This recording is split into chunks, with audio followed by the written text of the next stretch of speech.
kooperatif. Bermain kooperatif adalah permainan yang melibatkan sekelompok anak, di mana setiap anak mendapatkan peran dan tugasnya masing-masing yang harus dilakukan untuk mencapai tujuan. Manfaat permainan kooperatif. 1. Bermain kooperatif dapat mengembangkan kreativitas anak. 2. Bermain kooperatif dapat mengembangkan keterampilan sosial anak. 3. Bermain kooperatif dapat mengembangkan keterampilan psikomotorik. 4. Bermain kooperatif dapat mengembangkan kemampuan berbahasa. Permainan ular tangga. Permainan ular tangga adalah permainan yang dilakukan oleh 2 orang atau lebih dengan cara melemparkan dadu untuk menentukan jumlah kotak yang harus dilalui. Siapa yang lebih dahulu ada di kotak paling akhir, dialah pemenangnya. Assalamualaikum warahmatullahi wabarakatuh. Perkenalkan, nama saya Farah Umaina Sulihayang Salsabila dengan NIM 19111244015 dari kelas PG PAUD 4B. Di sini saya akan mempresentasikan sebuah video permainan kooperatif yang sudah saya modifikasi. Nah, permainan kooperatif apa yang saya berikan kepada anak-anak? Nah, permainan kooperatif yang saya modifikasi adalah permainan ular tangga. Tujuan dari permainan ini adalah untuk mengembangkan aspek perkembangan anak. Nah, apa saja aspek perkembangan yang bisa dikembangkan melalui permainan ini? Yang pertama ada perkembangan fisik motorik, baik motorik kasar maupun motorik halus. Lalu yang kedua ada aspek perkembangan seni, lalu ada bahasa, ada kognitif, ada sosial emosional, dan aspek nilai agama dan moral. Jadi semua aspek perkembangan itu bisa dikembangkan melalui satu permainan saja. Permainan ini saya tujukan untuk anak berusia 6-7 tahun. Permainan ini saya modifikasi dari permainan aslinya. Permainan ular tangga ini lahir pada tahun 1870-an yang diciptakan oleh Saint Giandev.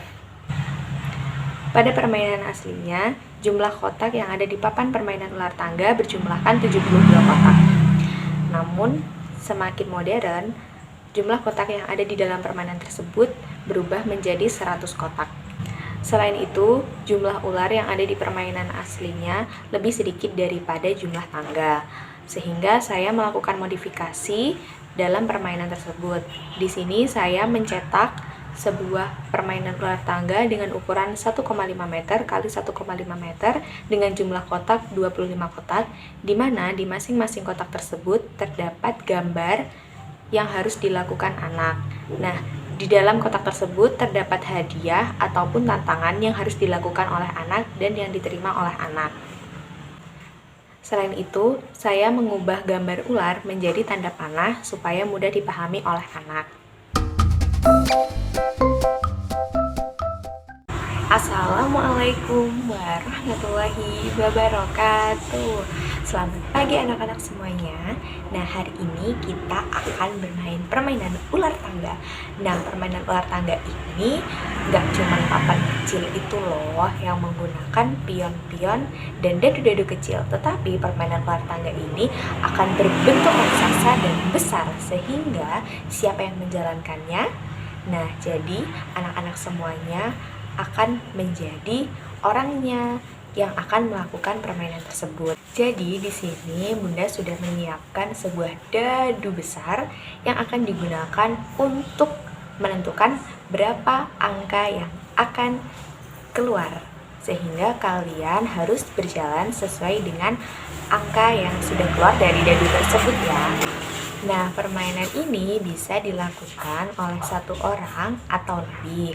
Nah, di sini Bunda akan mengajak 3 orang anak untuk bermain permainan ular tangga raksasa ini. Nah, caranya bagaimana? Jadi yang pertama, 3 orang anak ini akan melakukan home bimba terlebih dahulu untuk menentukan siapa yang akan menjadi orang pertama untuk melakukan permainan ini. Lalu, ketika tinggal sisa 2 orang, maka 2 orang ini harus switch. Nah, siapa yang menang, dia akan menjadi orang yang kedua untuk melakukan permainan selanjutnya. Nah, setelah itu, dadu akan dilemparkan secara bergantian, dan ketika anak berada di kotak yang terdapat hadiah, maka anak tersebut akan mendapatkan hadiah sesuai dengan gambar yang ada di kotak. Nah, apabila anak berhenti di kotak yang ada gambar tangga, maka anak tersebut harus naik ke atas.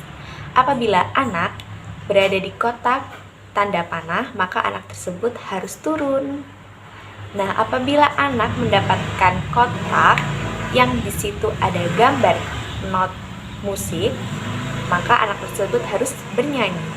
Apabila anak mendapatkan kotak dengan gambar buku, maka anak tersebut harus membaca. Nah, permainan ini akan selesai jika satu orang anak sudah berhasil di kotak terakhir atau di kotak nomor 25 yang di sana sudah ada gambar juara atau gambar pialanya. Nah, permainan akan selesai di situ dan dialah pemenangnya.